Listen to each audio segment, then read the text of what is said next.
اعوذ باللہ من الشیطان الرجیم، بسم اللہ الرحمن الرحیم۔ السلام علیکم میرے پیارے اسلامی بہنوں اور بھائیوں، آج میں آپ کے ساتھ 12 محرم الحرام کا وظیفہ شیئر کروں گی۔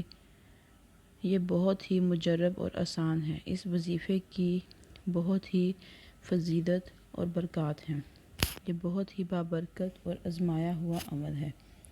آپ اس عمل کو 12 محرم الحرام والے دن کر کے تو دیکھیں، اللہ کی رحمت آپ پر کس طرح برستی ہے۔ یہ آپ خود اپنی آنکھوں سے دیکھیں گے انشاءاللہ تعالی۔ آج کا وظیفہ ان لوگوں کے لیے ہے جو چاہتے ہیں کہ ان کی ہر حاجت پوری ہو، ہر خواہش پوری ہو۔ اللہ تبارک و تعالی سے وہ جو بھی مانگیں، اللہ تبارک و تعالی ان کی دعا جلد سے جلد قبول فرمائے، ان کی وہ حاجت پوری فرمائے، ہر خواہش کو پورا کرے، ان کو قدم قدم پر کامیابی عطا ہو۔ تو وہ لوگ یہ عمل کو، اس وظیفے کو لازمی کریں۔ اس کے علاوہ آپ اس وظیفے کو ہر جائز مقصد میں کامیابی کے لیے بھی کر سکتے ہیں۔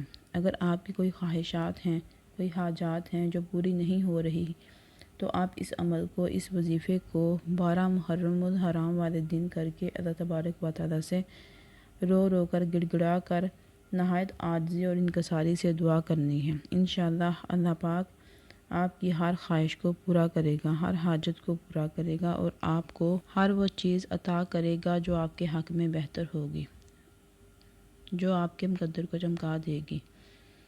تو چلیں آپ کا وقت ضائع کیے بنا ہم اپنے مقصد کی طرف چلتے ہیں۔ وظیفہ ذکر کرنے سے پہلے میری آپ سے گزارش ہے کہ میری ویڈیو کو آخر تک ضرور دیکھیے گا۔ وظیفہ کرنے کا طریقہ اچھی طرح سن لیں اور سمجھ لیں۔ آپ نے 12 محرم الحرام والے دن عشاء کی نماز ادا کرنے کے بعد یا رات کو سونے سے پہلے آپ اس عمل کو، اس وظیفے کو کر سکتے ہیں۔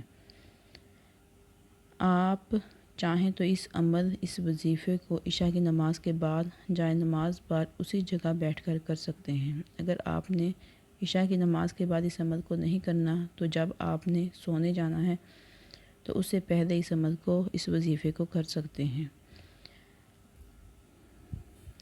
اس عمل کو، اس وظیفے کو کیسے کرنا ہے یہ بھی توجہ سے سن لیں۔ آپ نے عشاء کی نماز کے بعد یا سونے سے پہلے وضو ہو کر اس عمل کو، اس وظیفے کو کرنا ہے۔ سب سے پہلے آپ نے وضو کر لینا ہے اور ایک جگہ مقرر کر لینی ہے جہاں آپ کو وظیفہ کرنے کے دوران کوئی ڈسٹرب نہ کرے۔ آپ نے عشاء کی نماز ادا کرنے کے بعد اسی جگہ بیٹھے رہنا ہے اور سجدے کی حالت میں چلے جانا ہے، اور پھر آپ نے 3 مرتبہ درود ابراہیمی پڑھنا ہے۔ سجدے کی حالت میں جب آپ نے 3 مرتبہ درود ابراہیمی پڑھ لینا ہے تو 100 مرتبہ یا اللہ تبارک و تعالیٰ کے ناموں کا ورد کرنا ہے۔ اللہ تبارک و تعالیٰ کے نام یہ ہیں: یا حیو یا قیوم، یا اللہ یا رحمان یا رحیم۔ ایک دفعہ ہو گیا، یا حیو یا قیوم، یا اللہ یا رحمان یا رحیم، 2 دفعہ۔ اسی طرح آپ نے ان ناموں کا 100 دفعہ ورد کرنا ہے۔ یاد رکھیں آپ نے اس عمل کو باوضو ہو کر کرنا ہے۔ جب آپ 100 مرتبہ اللہ کے ناموں کا ورد کر لیں تو آخر میں پھر آپ نے 3 مرتبہ درود ابراہیمی پڑھ کر سجدے کی حالت سے اٹھ جانا ہے اور اسی جگہ بیٹھ کر اپنے ہاتھ بارگاہ الہی کے آگے اٹھانے ہیں اور رو رو کر، گڑ گڑا کر اللہ تعالیٰ سے نہایت عاجزی اور انکساری سے دعا مانگنی ہے۔ انشاءاللہ تعالی اللہ تبارک و تعالی آپ کی ہر دعا کو سنے گا اور قبول فرمائے گا۔ درود ابراہیمی آپ میں جتنی استطاعت ہے اتنا پڑھ سکتے ہیں۔